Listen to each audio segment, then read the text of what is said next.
1950년대 이후로 신비로운 계곡인 헤이주에서 많은 이상한 사건들이 일어났습니다.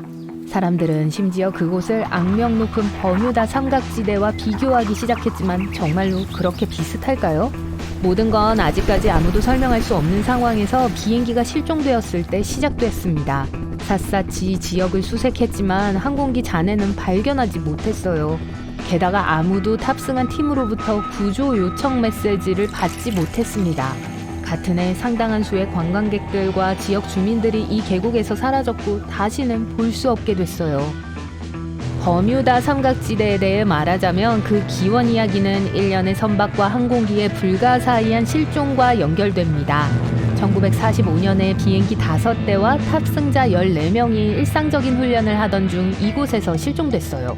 철저한 조사도 사건의 원인 규명에 도움이 되지 않았어요. 하지만 그게 끝이 아니었어요. 1945년과 1980년대 중반 사이에 25대의 작은 비행기들이 추가로 버뮤다 삼각지대를 통과하는 동안 실종되었고 다시는 볼 수 없었습니다. 수색대는 이 항공기들을 단 한 조각도 회수하지 못했어요. 버뮤다 삼각지는 영원히 선박을 사라지게 한 유일한 해역이 아닙니다. 일본 근처 태평양에는 악마의 바다라는 별명을 얻은 위험한 해역이 있어요. 가장 잘 알려진 사건은 1953년에 실종된 어업 순찰선입니다. 31명의 승무원과 최근 형성된 화산섬을 조사하기 위해 과학자들이 탑승했어요. 이 배와 탑승한 사람들에게 무슨 일이 일어났을까요? 배나 선원들을 찾지 못했고 말 그대로 흔적도 없이 사라졌기 때문에 절대 알 수 없을 거예요. 1911년 평범한 열차 한 대가 밀라노를 향해 로마의 한 기차역에서 출발했습니다. 말할 필요도 없이 106명의 승객 중 아무도 목적지에 도착하지 못했고 그들을 다시 본 적이 없어요. 이 사람들과 기차에 무슨 일이 일어났을까요? 정말 영원히 사라졌을까요? 어떤 사람들은 이것이 사실이 아니라고 생각해요. 여행의 마지막 무렵 기차는 긴 터널을 통과하기로 되어 있었습니다. 기차는 터널 안으로 들어갔지만 터널의 다른 쪽 끝으로는 나오지 않았어요. 기차의 흔적은 아무것도 남지 않았고 말 그대로 허공으로 사라진 것처럼 보였어요. 탑승자 중 2명만 발견됐지만 당시 상태가 좋지 않았고 이들의 이야기는 앞뒤가 맞지 않았어요. 그들은 짙은 안개에 대해 말했는데 너무 무서워서 그냥 뛰어내렸다고 했습니다.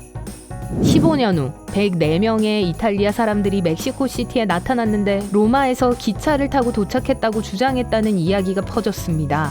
이것만으로도 충분히 이상하지만 이 이야기는 기차가 애초에 출발하기 66년 전인 1845년에 보고됐어요. 물론 그 당시에는 아무도 이 사람들을 진지하게 받아들이지 않았어요. 하지만 궁금해하지 않을 수 없어요. 정말로 로마 터널을 통해 시간여행을 했을까요? 아니면 그저 도시 괴담일 뿐일까요? 어떻게 생각하세요? 사라진 식민지는 1500년대 후반에 일어난 이상한 현상에 대한 이야기입니다. 영국에서 온 한 무리의 사람들이 현재 노스캐롤라이나 해안 로아노크 섬에 있는 식민지로 이주했어요. 하지만 보급품은 충분하지 않았습니다. 문제를 해결하기 위해 식민지의 총독은 물자를 구하기 위해 영국으로 돌아가기로 했어요. 그는 다시 3년 동안 돌아올 수 없었어요. 그가 마침내 도착했을 때 남겨진 것을 보고 놀랐습니다. 아무것도 없었어요. 식민지의 전체 인구가 사라졌어요. 그곳에 있었던 일을 상기시켜주는 유일한 건 나무에 새겨진 단어 하나였습니다. 오늘날까지 아무도 이 사람들에게 무슨 일이 일어났는지 새겨진 단어가 무엇을 의미하는지 알지 못해요. 혼자 작동하는 등대? 그것이 사실일 수 없다고 생각할지 모르지만 끝까지 들어보세요. 플래넌 제도는 스코틀랜드의 북서쪽에 위치한 섬입니다. 바위와 풀무더기에 지나지 않기 때문에 화려하진 않지만 이곳에는 어두운 비밀을 숨기고 있는 유명한 등대가 있어요. 1900년에 등대의 관리인 3명이 모두 불가사의하게 사라졌고 다시는 볼 수 없었습니다. 그 이후로 그 섬은 완전히 버려졌어요. 등대는 1970년대에 자동화된 시스템을 갖춘 등대 중 하나가 되었습니다. 실종 사건에 대해 이야기하면서 루마니아의 한 지역인 트랜실바니아에 위치한 신비한 숲을 빼놓을 수는 없어요. 아니요, 유명한 드라큘라 백작과는 아무 상관이 없어요. 호이아 숲이라고 불리는 곳인데 특이한 현상이 많이 나타나는 곳입니다. 사람들이 실종됐을 뿐만 아니라 어떤 사람들은 여성의 목소리에서 속삭임에 이르기까지 온갖 이상한 소리를 경험했습니다. 어떤 사람들은 호이아 숲의 으스스한 나무들 사이에서 시간여행을 했다고 주장해요. 몇 시간을 건너뛰었다고 말합니다. 옐로헤드 고속도로는 캐나다 브리티시 콜롬비아주에 위치한 도로예요. 이 도로의 한 구간은 1960년대부터 몇 년 동안 의문의 실종으로 인해 많은 관심을 받아왔습니다. 이 사건들 때문에 눈물의 고속도로라는 별명을 얻었어요. 왜 사람들이 여기서 계속 실종되는지에 대한 합리적인 설명은 없습니다. 더 놀라운 건 실종된 사람들의 대부분이 젊은 여성이었다는 거예요. 네바다주의 사막과 시에라 네바다 산맥 위에 펼쳐진 이 삼각지대는 2007년에 일어난 실종 때문에 상당한 관심을 받았습니다. 기록 보유 항해가이자 비행사 모험가인 스티브 포셋은 작은 비행기를 타고 이곳을 비행했어요. 그리고 사라졌어요. 몇 달 동안 집중적으로 수색했지만 그와 비행기의 흔적을 찾지 못했습니다. 1년 후 포셋의 운명에 대한 미스테리는 한 등산객이 그의 신분증을 우연히 발견했을 때 마침내 풀렸고, 나중에 수색대가 비행기의 잔해를 발견했어요.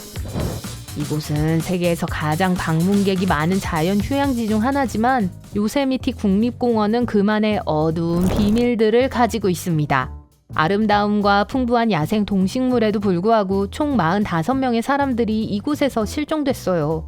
아무도 그들에게 무슨 일이 일어났는지 모릅니다. 곰들에게 물어봐야 할 것 같아요. 뭔가를 알고 있을지도 몰라요. 심지어 공원의 한 지역에서 사라진 사람들이 전혀 다른 장소에서 갑자기 나타난다는 이야기도 있어요. 하지만 매년 300만 명 이상의 사람들이 공원을 방문하고 있습니다. 내가 침몰하면 최소한 해저에서 그 조각이 발견될 거라고 생각할 거예요. 그렇죠? 슈페리어호가 아니라면 말이죠. 슈페리어호는 미국과 캐나다의 국경을 따라 위치해 있고 이곳에서 실종된 많은 선박들로 유명합니다. 물론 폭풍이 원인일지도 모르지만 왜 어떤 배들이 호수 바닥에서 단 한 조각도 발견되지 않고 완전히 사라졌는지를 설명하지 못합니다. 하지만 매년 많은 관광객들이 이곳을 방문해요. 그들은 스쿠버 다이빙을 하면서 아직도 이곳에 놓여있는 일부 선박의 잔해를 봅니다. 이 호수 바닥에는 유명한 에드먼드 피츠제럴드호의 잔해도 남아있어요. 1958년 6월 7일 항해 당시 북아메리카의 5대5에서 가장 큰 배였고 오늘날까지도 이 지역에서 침몰한 가장 큰 배입니다. 다른 사건들과 비슷하게 침몰의 정확한 원인은 미스테리로 남아있어요.